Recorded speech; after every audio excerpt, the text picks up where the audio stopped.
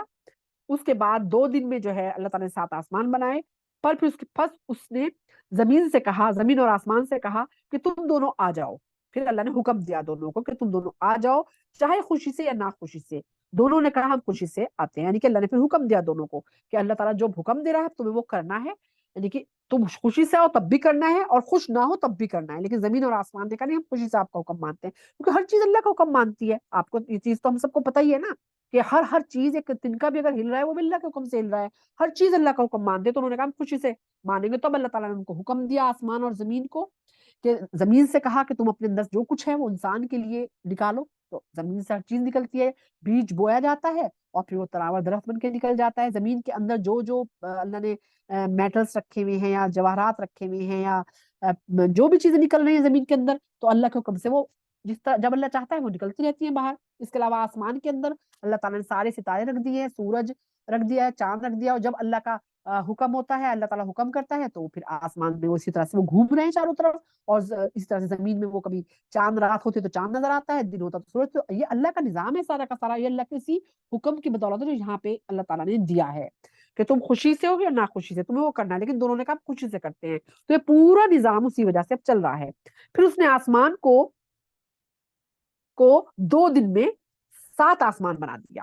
یعنی کہ 2 دن میں جو میں نے ابھی بتایا 7 آسمان اللہ نے بنا دیے اور ہر آسمان میں اس سے متعلق حکم جاری فرما دیا. اب اس میں اللہ تعالیٰ نے کیا کیا، ہر آسمان کے لیے الگ الگ حکم، یعنی کہ ہر آسمان میں ایک الگ طریقے کی چیز. معراج کا اگر آپ نے پورا واقعہ پڑھا ہو تو اس میں نا نبی کریم صلی اللہ علیہ وسلم معراج پہ گئے تو ہر آسمان میں الگ الگ نبی سے آپ کی ملاقات ہوئی، الگ الگ چیزیں آپ نے دیکھی. یعنی کہ ہر آسمان کو اللہ تعالیٰ نے الگ الگ چیزیں رکھی ہوئی ہیں. اور ہم نے آسمان دنیا کو چراغوں سے مزین کر دیا. یہ آسمان دنیا یعنی کہ جو ہمیں نظر آتا ہے آسمان، چراغ یعنی کہ یہی ستارے جو ہیں جو چمکتے ہیں، یہ اللہ تعالیٰ نے پورا کا پورا سجا دیا جس سے انسان کو سفر میں بھی آسانی ہوتی ہے، روشنی بھی ملتی ہے. اور یہیں سے اسی آسمان دنیا میں اللہ تعالیٰ نے وہ کہتے ہیں چوکیاں بنائی ہوئی ہیں ستاروں کی کہ جب شیطان جو ہے وہ اوپر جانے کی کوشش کرتا ہے تو وہیں سے اس کو جو ہے وار کیا جاتا ہے اس پہ، اور ان کے ذریعے اس کی حفاظت کر دی. یہ تدبیر و نظام اس اللہ کا ہے جو زبردست اور دانا. آپ سوچئے کہ جس نے زمین یا آسمان سارا نظام 6 دن میں بنایا، آپ سوچئے اس رب کے لیے کیا چیز مشکل ہو سکتی ہے. اگر پھر بھی اہل مکہ، نبی کریم صلی اللہ علیہ وسلم سے کہا جا رہا ہے اگر پھر بھی اہل مکہ آپ کی دعوت سے منہ پھیرتے ہیں تو آپ کہہ دیجئے کہ میں نے تمہیں عاد اور سمود کے عذاب کے مانند ایک عذاب سے ڈرایا ہے. وہی ذکر آیا کہ جیسے عاد اور سمود پہ آیا تھا، جب ان کے پیغمبر ان کے آگے اور ان کے پیچھے سے آئے اور کہا کہ اللہ کے سوا کسی کی بندگی نہ کرو. انہوں نے کہا کہ اگر ہمارا رب چاہتا تو وہ فرشتوں کو نازل کرتا ہے، لیکن نبی انسان کیوں بن کے آیا. سب کی یہی شکایت تھی، یہی مکہ والوں کے لیے جو مشرک تھے. بس جو دین دے کر تم بھیجے گئے ہو ہم اس کا انکار کرتے ہیں.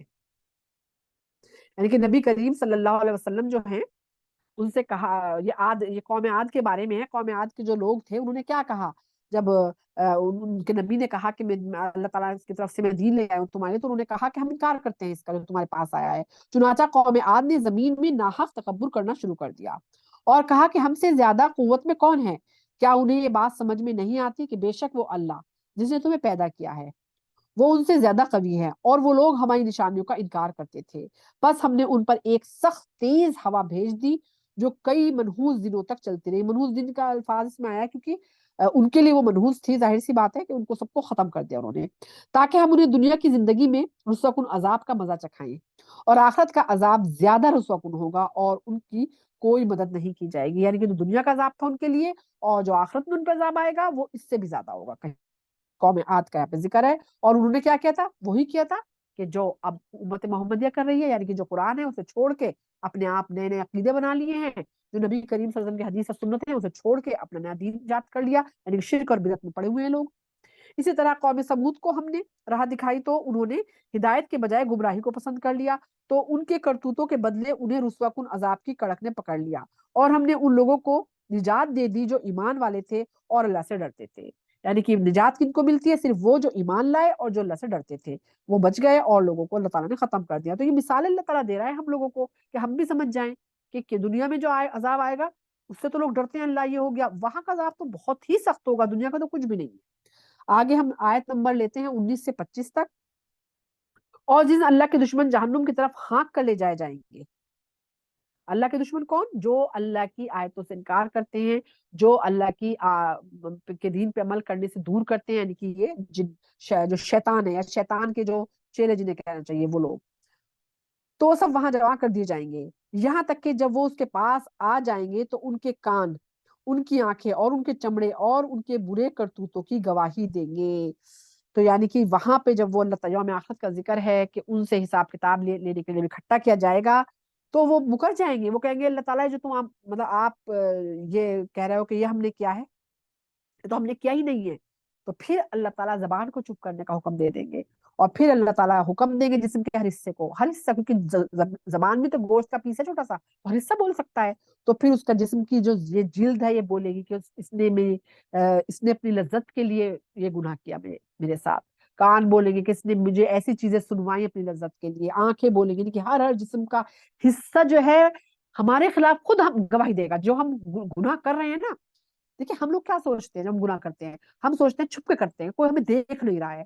کبھی اکیلے تو ہم ہوتے ہی نہیں. ہم اکیلے میں گناہ کریں، ہم اکیلے ہوتے کب؟ ایک تو جو یہ کیا کہتے ہیں کرامن کاتبین ہے، 2 فرشتے ہمیشہ ہمارے ساتھ ہوتے ہیں جو لکھ رہے ہوتے ہیں جو ہم کر رہے ہوتے ہیں.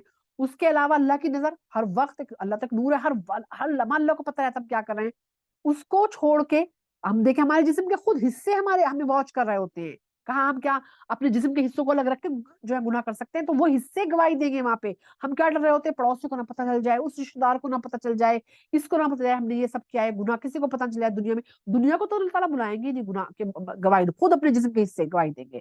خود آنکھ بولے گی، کان بولیں گے، یہ کیا کہنا چاہیے جسم کی جو یہ جلد ہے نا یہ بولے گی، یہ گواہی دے گی کہ ہاں اس نے یہ گناہ کیا تھا. تو مطلب کس سے چھپ کے ہم کرتے ہیں پھر؟ اور وہ اپنے چمڑے سے کہیں گے، پھر وہ لوگ جو ہیں اپنے چمڑے سے اپنی جلد سے کہیں گے کہ تم نے ہمارے خلاف کیوں گواہی دی ہے؟ تو وہ کہیں گے کہ ہمیں اس اللہ نے قوت گویائی دے دی ہے جس نے ہر چیز کو قوت یعنی بولنے کی طاقت دی ہے، اور اسی نے تمہیں پہلی بار پیدا کیا اور اسی کے پاس تم لوٹائے جاؤ گے. یعنی کہ انسان سوچے کتنا کمزور ہے کہ وہاں جو ہے، جو آج ہم لوگ اپنی آنکھوں کو مزہ دینے کے لیے سیکنے کے لیے چیزیں دیکھتے ہیں، جو کانوں کو مزہ دینے کے لیے گناہوں کی چیزیں دیکھتے ہیں، اپنی جلد کو لذت محسوس کرانے کے لیے گناہوں کے کام اگر کرتے ہیں، تو سوچیں یہی چیزیں گواہی دیں گی کہ انہوں نے یہ گناہ کیا ہے. تو بس اپنے اوپر جو ہے ہمیں صبر کرنا چاہیے کہ اگر کسی چیز کو دل بھی چاہ رہا اور وہ چیز گناہ ہے تو ہمیں کنٹرول کرنا چاہیے. اور راستے بھی بتا دیے اللہ تعالیٰ نے کہ تم اس طرح سے کر سکتے ہو. اللہ کے بندوں کے قریب ہو جاؤ، ایسی مجلسوں میں بیٹھنے لگو جہاں اللہ کا ذکر ہوتا ہے، تو گناہوں سے دور ہو جائیے. جب ایسی محفلوں میں ہر وقت بیٹھو گے تو کیسے دور ہو سکتے ہو کہ وہی لوگ سب کچھ کر رہے ہیں گناہوں میں، آپ بیٹھے ہوئے سوچ رہے ہیں ہم کیسے بچیں؟ نہیں بچ سکتے، بہت مشکل ہے. ایسی محفلوں کو چھوڑ کے ایسی محفلوں کو، ایسے دوستوں کو اپنانا ہوگا جو ہمیں دین سے جوڑیں گے. اور تم گناہ کرتے وقت اس ڈر سے پوچھتے ہی نہیں تھے کہ تمہارے خلاف تمہارے کان، تمہاری آنکھیں، تمہارے چمڑے گواہی دیں گے، بلکہ تم سمجھتے تھے کہ اللہ تمہارے بہت سے کاموں کو نہیں جانتا. یہی تو لوگ غلط فہمی ہوتے ہیں. یہ وہ تمہاری بدگمانی ہے، یہ تمہاری بدگمانی ہے جو تم نے اپنے رب سے کر رکھی ہے، تمہاری ہلاکت کا سبب بن گئی. بس تم گھاٹا اٹھانے والوں میں بن گئے، کیونکہ ظاہر بات ہے وہاں تو گھاٹے کا ہی سودا ہے. بس اگر یہ لوگ صبر کریں تو بھی ان کا ٹھکانہ جہنم ہے، اور اگر اللہ کو راضی کرنا چاہیں گے تو انہیں اس کی رضامندی حاصل نہیں ہوگی. یعنی کہ وہاں پر جا کر اگر ان کو جب فیصلہ سنایا جائے گا وہاں پہ وہ صبر سے کھڑے رہیں تب بھی، کیونکہ دیکھیں جو کرنے کا جگہ ہے نا وہ دنیا ہے، وہاں پہ وہ صبر سے جو سر جھکا کے سنے کہ شاید اللہ تعالیٰ کچھ نہیں ہوگا، یا وہاں پہ توبہ کریں تو بھی کام نہیں آئے گی. وہ جو فیصلہ وہاں ہوگا وہ اس کے حساب سے ہوگا جو ہم نے یہاں کیا ہے. وہاں کا کچھ کام نہیں آئے گا، چاہے ہم صبر کر کے کھڑے ہوں یا پھر اللہ کو راضی کرنا چاہیں. دنیا میں ہاں ہم کر سکتے ہیں، صبر بھی کر سکتے ہیں گناہوں، یعنی کہ گناہوں کی طرف نہ جائیں، اپنے نفس کو کنٹرول کریں. مانے دل چاہ رہا ہے نہیں کریں کہ نہیں مجھے نہیں کرنا، مجھے تو اپنے رب کو راضی کرنا ہے، لیکن ہمیں کیا نہیں وہ دنیا کیا کہے گی، دنیا ہمیں بیکورڈ سمجھے گی. آج کل عورتوں کا بتا رہی ہوں خاص طور سے بہت زیادہ ہے کہ دنیا بیکورڈ سمجھے گی، ہم یہ کریں گے تو جو جتنا زیادہ لباس تنگ سے تنگ عورتیں پہن کے باہر نکل رہی ہیں، ہم نہیں کریں گے تو ہم پیچھے ہو رہ جائیں گے. مطلب اچھے اچھے دیندار لوگوں نے چیزیں چھوڑ دی ہیں. بس اللہ تعالیٰ ہمیں گناہوں سے بچائے. لوگوں کے مال لوگ کھا رہے ہیں، حق ادا نہیں کر رہے ہیں، اولاد تک کا حق نہیں ادا کرتے لوگ. کہ ان کو دین کی باتیں ہی نہیں بتاتے. اب جب ان کو بتایا ہی نہیں تو بیچارے کیا کریں گے؟ ظاہر بات ہے وہ جہنم کے راستے پہ جو ہے انہوں نے ڈال رکھا ہے. انہیں بتا ہی نہیں رکھا ہے کہ ہمارا دین کیا ہے, ہمیں کیا کرنا ہے کیا نہیں کرنا, نماز کتنی ضروری ہے, شرک کتنا بڑا گناہ ہے, کچھ نہیں بتاتے ان کو. یہی وجہ ہے کہ جب وہ میدان عمل میں آتے ہیں دنیا کے, انہیں کچھ پتہ ہی نہیں ہوتا, وہ جو چاہے کرتے ہیں. تو سب کا جواب کس کو دینا ہوگا؟ جو ماں باپ ایسے اولاد پال رہی ہے. تو یہ ساری کی ساری چیزیں ہمیں سوچنی چاہیے. اور ہم نے دنیا میں کچھ شیطانوں کو ان کا ساتھی بنا دیا تھا, بس انہوں نے ان کے اگلے اور پچھلے گناہوں کو ان کی نگاہوں میں خوبصورت بنا دیا, اور جنوں اور انسانوں کے کی جو جو نہیں, اس میں پہلے میں بتانا چاہوں گی جو آیا نا کہ شیطان ان کے ساتھی بنا دی, اس لیے دونوں کے لیے ہے. مطلب وہ بھی جو شیطان پیچھے لگے ہوتے ہیں, اور وہ لوگ بھی جو انسان کو گناہوں کی طرف جو ہے وہ لے کے جاتے ہیں, خود ان کی چیزوں کو مطلب اچھا بنا کے پیش کرتے ہیں. جو انسان اگر نہیں بھی چاہ رہا ہے نا تو اس کا دل چاہنے لگے, کرے نہیں نہیں کر کے تو دیکھو, رے نہیں نہیں وہ چیز دیکھو, یہ چیز دیکھو, رے یہ کرو, رے چھوڑو, ساری دنیا یہ کر رہی ہے, بس نماز پڑھ لینا 5 وقت کی بہت ہے. ایک تو لوگوں کے اندر یہ بہت بڑی غلط فہمی ہے, یہ سوچتے ہیں وہ 5 وقت کی نماز پڑھی جو چاہے کرے. ایسا نہیں ہے, ایسا نہیں ہے. کتنی چیزیں ہیں جن پہ عمل کرنا ہے. خالی نماز تو یہ تو ایک سائن ہے کہ ہمیں کفر سے دور کرتی ہے نماز صرف. ٹھیک ہے, وہاں پہ نام مال کھولا جائے گا اس کی وجہ سے کہ اگر نماز پڑھی ہے, نماز نہیں پڑھی تو نماز عمل نہیں کھولا جائے گا, لیکن نام مال میں بھی تو کچھ ہوگا نا. خالی نماز پڑھنے سے نہیں بخشے جائیں گے. اور پھر وہ ان کے خود کی جو ان کی چیزیں ہوں گی, ان کے رشتے دار, ان کے دوست ان کے کاموں پہ لگاتے ہیں, پھر ان کی کاموں کی تعریف کرتے ہیں برے کاموں کی, کہ وہ انسان اور خوش ہوتا ہے کہ میں نے بڑا اچھا کیا ہے, اور وہ اور زیادہ ان کاموں میں ملوث ہوتا ہے. تو پھر جو ہے ایسے لوگوں سے جو ہے دوری اختیار کرنی ہے. اور جنوں اور انسانوں کی جو کافر گلا میرا تھوڑا سا آج خراب ہو رہا ہے, 1 منٹ میں پانی پی لیتی ہوں.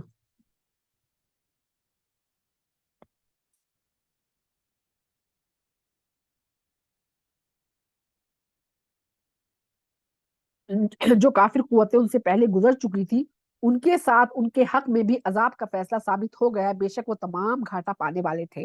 یعنی کہ جو لوگ خود تو ہے نا کہ شعر ہے کہ ہم تو ڈوبیں گے آپ کو لے ڈوبیں گے, تو کچھ لوگ ایسے ہی ہوتے ہیں کہ خود تو گناہ کر رہے ہوتے ہیں, وہ اپنے آس پاس کے اپنے دوست احباب, اپنے بہن بھائی, اپنے اولاد سب کو لے کے ڈوبتے ہیں, لیکن ان کو بھی نہیں دے چھوڑو کیا کر رہے ہیں, ارے نماز تو پڑھ رہے ہیں نا بس ٹھیک ہے.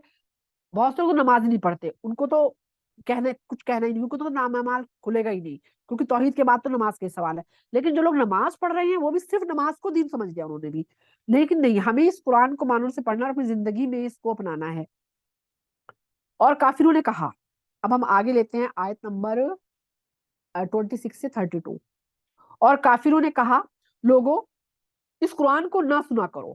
اب جو مشرک تھے مکہ میں وہ کیا کہتے تھے, کہ کیونکہ ان کو پتا تھا کہ قرآن کے اندر ہے کوئی تاثیر, کہ جب قرآن کو سنا جاتا ہے تو انسان کا دل جو ہے نا وہ چاہتا ہے کہ میں اور سنوں اس کو, اور سنوں, پھر اس طرف ہی چلا جاتا ہے, تو وہی چیزیں صحیح لگتی ہیں. تو وہ کہا کرتے تھے قرآن کو نہ سنو, اور اس میں یعنی کہ تشویش پیدا کرو, شاید کہ اس طرح تم غالب آ جائیں کہ جب وہ پڑھا جا رہا ہو تو ایسا کرو کہ کوئی سنو ہی نہ اس کو. جیسے ابوبکر صدیق کے بارے میں آتا ہے, جب آپ تلاوت کرتے تھے تو یہ مشرک خوب شور شرابہ مچایا کرتے تھے, خوب ڈھول پیٹتے تھے, کوئی ان کی آواز نہ سن, جو بھی کوئی قرآن پڑھتا تھا. اس کے علاوہ ایک اور آپ نے وہی مشرک تھا جو وہاں سے کہیں سے لونڈی لے آیا, ناچنے والے, اور قصے کہانی لے آیا. تو جیسے کہ آج کل بھی نا لیلا مجنو کہانی, اس طرح کی کہانی ہے. اب یہ کہانی اس طرح کی کہانی ہے تو کیا کرتی ہے, انسان کو دین سے دور کرتی ہے. تو جب جہاں پہ قرآن پڑھا جاتا تھا تو وہ اپنی محفل جما لیتا تھا, اور وہاں پہ وہ لہک لہک کے جو ہے وہ قصے سنایا کرتا تھا, اور وہیں پہ جو ہے اس نے 2-3 لونڈے کھڑی کی ہوئی تھی, وہ ڈانس کرتی تھی. بہت سے لوگ کیا ہوتا تھا کہ وہ جا رہے ہوتے تھے کہ دیکھ کیا یہ نبی کریم صلی اللہ علیہ وسلم جو ہے یہ کیا کہہ رہے ہیں, لیکن راستے میں ایسا ہوتا تو نفس تو کمزور ہے, وہ وہاں بیٹھ جاتے تھے اس کی لیلا مجنو کی کہانی سننے کے لیے. اور اس کی جو ہے یہ مطلب لیلا مجنو تو میں ویسے ہی نام لے رہی ہوں, مطلب اس طرح کی کہانیاں ہوتی تھی, اور ناچ گانا دیکھنے کے لیے. اور آج بھی یہی ہے کہ بہت سے لوگ ایسے ہوتے ہیں کہ کہیں سے ہوتا ہے کہ چلو اس وقت بیٹھ کے میں ذکر کر لیتی ہوں, یا میں قرآن کی اس وقت تلاوت کیا کروں گی, یا چلو یہاں پہ قرآن کی کلاس ہو رہی ہے میں کلاس میں جایا کروں گی, یا چلو آن لائن ہی میں سن لیتی ہوں. ٹھیک ہے, لیکن اگر بہت سے لوگ ایسے ہوتے ہیں کیا کہیں گے وہ, ارے نہیں نہیں اس وقت تو بڑا اچھا ڈرامہ آتا ہے. تو کیا ہوتا ہے, وہ کہتا ہے اچھا چلو ٹھیک ہے ڈرامہ دیکھ لیتی ہوں میں. ایسے جو ہے نا یہ وہ اس طرح کے لوگ اس وقت بھی تھے اور آج بھی ہیں ایسے لوگ جو دین کی یعنی کہ اس میں کہا گیا نا کہ شور مچاؤ, سننے نہ دو قرآن کو. تو اس وقت اس طرح کے لوگ تھے جو شور مچایا کرتے تھے, ان کو یہ تھا کہ کان میں پڑے گا تو انسان کہیں اس پہ عمل نہ کرنے لگ جائے. تو کہتے تھے کہ اسے سنو مت, اگر یہ پڑھا جائے تو اس میں جو ہے خوب وہ ڈالو شور شرابہ. بس ہم یقیناً کافروں کو سخت عذاب کا مزہ چکھائیں گے, اور ان کے برے کارناموں کا انہیں بدترین بدلہ دیں گے. اللہ کے دشمنوں کا یہی بدلہ ہے، یعنی جہنم کی آگ جس میں وہ ہمیشہ رہیں گے، جو اس بات کا بدلہ ہوگی کہ وہ ہماری آیتوں کا انکار کرتے تھے۔ اور اہل کفر کہیں گے اے ہمارے رب، ذرا ہمیں ان جنوں اور انسانوں کو دکھلا دے جنہوں نے ہمیں گمراہ کیا تھا، کیونکہ وہ انسان یہ سمجھتا ہے، اسی غلط فہمی میں رہتا ہے کہ میں نہیں گمراہ ہوں، مجھے گمراہ کیا جا رہا ہے۔ لیکن اللہ نے سوچنے سمجھنے کی طاقت تو دی ہے نا، اس وقت تو نبی تھے، یہ کہا جاتا ہے کہ نبی بھی تمہیں بات بتا رہا ہے اور لوگ گناہ کی طرف بلا رہے ہیں، تم ادھر ہی کچھ جا رہے ہو، ادھر کیوں نہیں؟ آج بھی یہی ہے کہ جو لوگ آپ کو قرآن کی بات بتاتے ہیں، جو وہ کیوں نہیں سنتے، اسے انہیں کی کیوں سنتے ہو جو گناہ کی بات بتاتے ہیں؟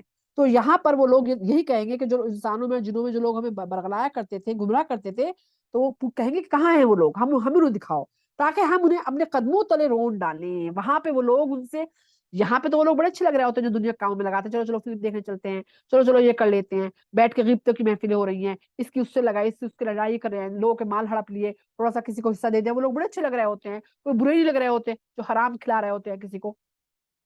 وہاں پہ کہا جائے گا کہ جو، یا جو لوگ مزاروں پہ کرے اس مزار پہ چادر چڑھاؤ گے جا کے تو یہ بات تمہاری پوری ہو جائے گی۔ تو یہاں تو کہتے اچھا اس نے تو اچھا بتایا مجھے، ہے نا، یہ لگتا ہے نا۔ وہاں کیا ہوگا، وہاں پہ کہیں گے اللہ ایسے لوگوں نے ہمیں بہکایا، ان کو لاؤ ہمیں اپنے قدموں کے نیچے رون ڈالیں، کہ انہوں نے ہمیں گناہ کے کاموں میں لگا دیا تاکہ وہ خوب ذلیل اور رسوا ہوں۔